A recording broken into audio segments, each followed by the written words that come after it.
a week and some days after election. I haven't spoken, apart from congratulating His Excellency John Dramani Mahama, President-elect. I haven't spoken. Well, I chose today to speak to Ghanaians, first of all. I want to say thank you to all Ghanaians. I know that people were wondering, what was this? What is going on? And everybody was concerned. But I want to use this moment to tell Ghanaians that I am extremely grateful for the contribution, for believing in me, for trusting in me. People might think the results is what determines a winner. But for me, a winner doesn't base on just numbers.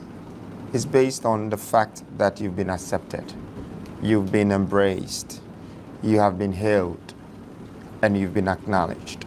And I want to say that this very moment, from the bottom of my heart, Ghanaians have hailed me, they have embraced me, they have accepted me. And I want to take this chance to thank them. I want them to understand also that their supports will not go in vain.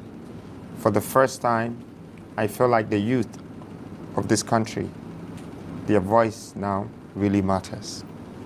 With all the pain and the struggles, the trials and the tribulations, it was because we needed to be heard.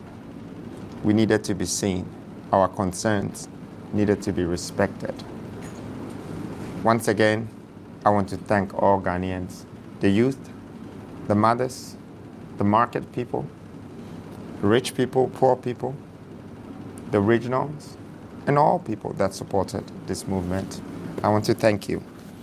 Secondly, I know a lot of people are concerned about Newforce and what we're doing or what we're going to be doing. I just want to rest assure all of you that if you take a good look at our campaign, one of the main things we were doing was philanthropy. As you all can see, our campaign was based on us introducing things in the regions, doing the research, and to find out the capacity of every region, every constituency, and every place we visited. It was us building relationships with our own people in our own country. It started from the listening tour to the constituency tour. But through that, you can see that we created cattle farms, we created the fish farms, boreholes, we created guinea fowl farms, cassava, orange, avocado, and many more farms. We are very proud of ourselves to have created entrepreneurship during this moment. One might just look at it as a political campaign. For us, it was beyond that. You know, just letting the people know that we can do better amongst ourselves. And so I want the people of Ghana to understand that what Newforce stands for is for the people. That's what we do. So partly, it's also a philanthropical movement. And a lot of people want to know what we're doing. We are going forward by helping people all over. And I'm not just doing it in Ghana. I want to go beyond the borders of Ghana. But of course, charity begins at home. And that's why I have strongly started from here. I hope that this inspires and motivates the young people of this country who have strength that can do what I'm doing or can support and contribute to adding value to society. Now also, to break the silence, what would people think that the results and how I felt about it? Well, to be honest with you, I feel very good because I chose peace over victory. And for me, peace is very expensive. Freedom is unaffordable, but victory can always repeat itself. So I just want to encourage all Ghanaians that I am very grateful. I am not the type that would allow anything to bring me down or anything to become a setback. I really believe that it was a moment for me to also understand what politics is within our system. And I must say that our system is not fully refined. And, it would take time. We need to refine the system so it works with the vision of whatever democratic constitutions. And it's not going to take one person. It's going to take the mindset of a nation and a paradigm shift that will balance the mentality of humanity. I strongly believe that we are on our way there. We have started. Please, Newforce is not a political party. It's a movement. And so the movement is still going on. It still goes on. Okay, there is the political side, which was independence, is finished. But we can't stop the idea and the vision of helping people in this country and we gaining our balance of economic freedom or even economic prosperity or creating jobs for the people of this country. Now, I would also like to use this moment to thank the diasporas. I think they've also contributed a lot. The people in England, Belgium, Germany, America, when I look at the crowd that was behind me, those numbers were like infinite, and that's what I'm grateful for. I really feel like I'm a winner because I came from a place that if one would have told me one day they will see the flag waving whilst I stand in front of it, I would tell them that is a lie. So I'm very grateful for how far God has brought me. And I don't also doubt the same God that brought me here. I don't doubt where he's taking me. I believe that there is a better future for Ghana. There's a better Ghana coming, and we can do it together. We've started, and we're moving. And let's move together, and let's build our country together and build our nation together. Thank you all. Thank Ghana. Thank the people of this country, the leaders, the mothers, the fathers, the youth, all the people of this country. And a Merry Christmas. I love you all. Thank you. December 7 elections, everybody in Ghana here can attest to the fact that you put in a lot of work. You were able to develop this 12 apostolic governance structure that you wanted to implement should you win power. You didn't, unfortunately. But we've seen Alan Tramartin going to approach the president-elect, John Dramani Mahama, and presented a copy of his great transformational plan to him, which contains his vision for the country.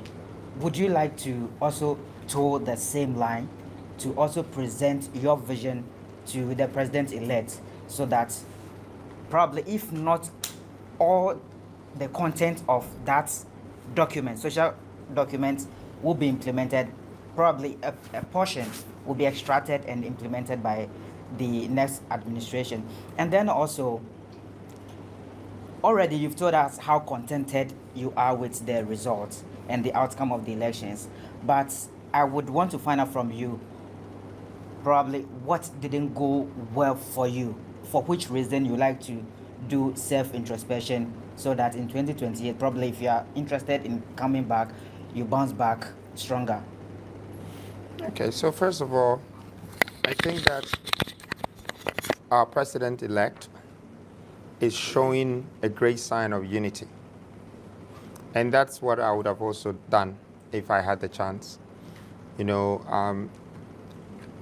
are separated in many ways, parties and colors of parties, and it's made the agenda for the country separated as well. So when I look at the history of maybe Alan Tremartin and now also trying to add what he can to the country for us to go forward. I think it's a good thing.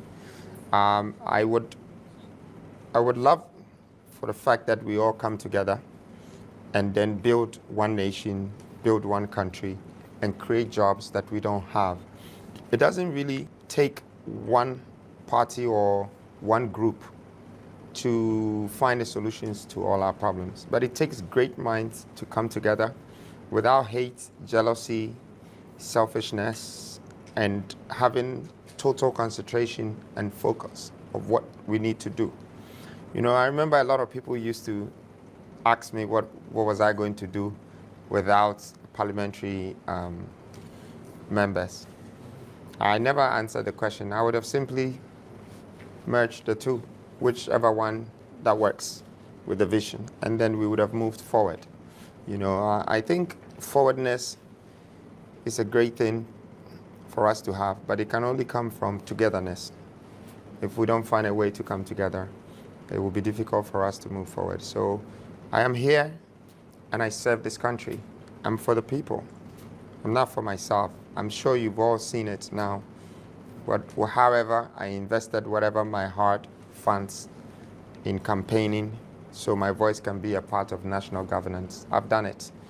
And it wouldn't just be about funds that I will invest, but it also be about my time, my energy, my mind, and my wisdom, my knowledge, my experience that I'm willing to contribute it to this country for the growth and for the betterment of this country.